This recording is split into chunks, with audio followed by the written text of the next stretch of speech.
אני רוצה לעשות בצבא? וואלה קרבי. מפקדת גדנ"ע.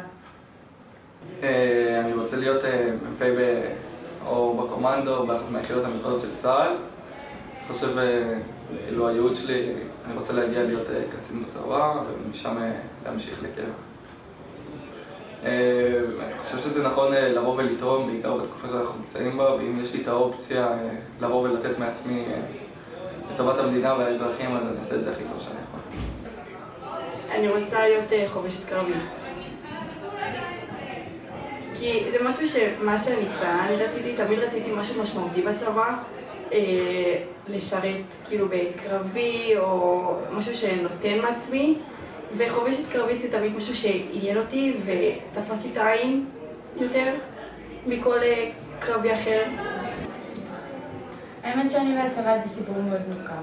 אני לא יודעת אם אני מתגייסת או לא, כי אני רוצה ללמוד רפואה פסיכיאטריה, שזה 7 שנים ללמוד, ותפקיד קרבי לא מדבר אליי גם בגלל הפרופיל שאין לי בשביל תפקיד קרבי.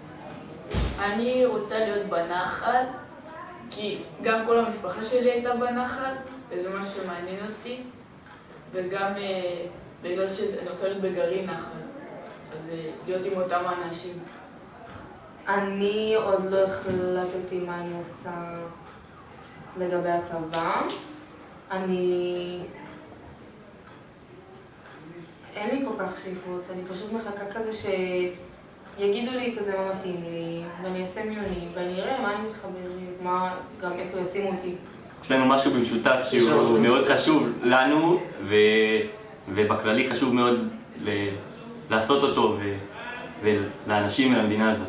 אנחנו מרגישים הרבה נכונות לשרת בצה"ל, ואנחנו מרגישים את האש הציונית בתוך הלב שלנו, וזה משהו שמשותף לשלושתנו. אנחנו אוהבים טבע, אנחנו אוהבים את הארץ, אנחנו אוהבים את ארץ ישראל, ובגלל להצטלם ביחד. כן, אנחנו כולנו כזה בכושר קרבי ומטיילים בארץ כמה שיותר וכמה שיוצא לנו, ועם הנכונות הכי גבוהה לשרת את המדינה בדרך הכי טובה שאנחנו יכולים. אז כזה רצינו להצטלם כולנו ביחד. אני רוצה להיות מש"קית חינוך, שזה בעצם להיות מדריכה בצופים פשוט בצה"ל, שזה משהו שאני עושה אותו כבר 2 שנים. זה משהו שאני מאוד מתחברת אליו. או מש"קית ת"ש, שזה בעצם לעזור לחיילים בתנאי שירות מסוימים, ולעזור להם להתאים את התנאי שירות שלהם לתקופה שבה הם משרתים בצה"ל, או להיות מ"כית טירונים, שזה בעצם להיות החוויה הראשונית של חיילים בצה"ל, ללמד אותם את מה שאני אדע ואלמד, ולהיות הבן אדם המשמעותי הראשון עבורם. בגדול להיות משמעותית. אני רוצה להתקבל לקורס טיס. וואי, ניסיתי לעקוץ צבאיות ולא קיבלו את הסרטון שלי, אני יכולה להבין אותם למה.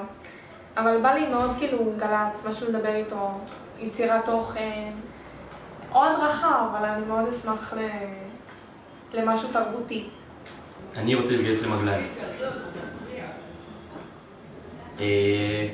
יחידה שמאוד מעניינת אותי, מה שהם עושים, אני חושב שזה חשוב לתרום את מה שאני יכול למדינה, לשמור על המדינה, על העם שלנו, בעיקר אחרי 7/10, שאני אהיה חייל, אני יודע שאני אעשה מה שאני יכול בשביל שזה לא יקרה שוב, אני אעשה מה שאני יכול כדי למנוע מקרים כאלה, וזה מאוד חשוב. אני רואה את שלושתנו כאלה קצינים בצבא, ואיכשהו הדרכים הצטלבו כזה, שנחתום כל אחד קבע, איזה אסון כזה. יושבים בחדר עם המפכ"ל. יושבים בחדר ואוכלים את הראש למה חתמנו קבע.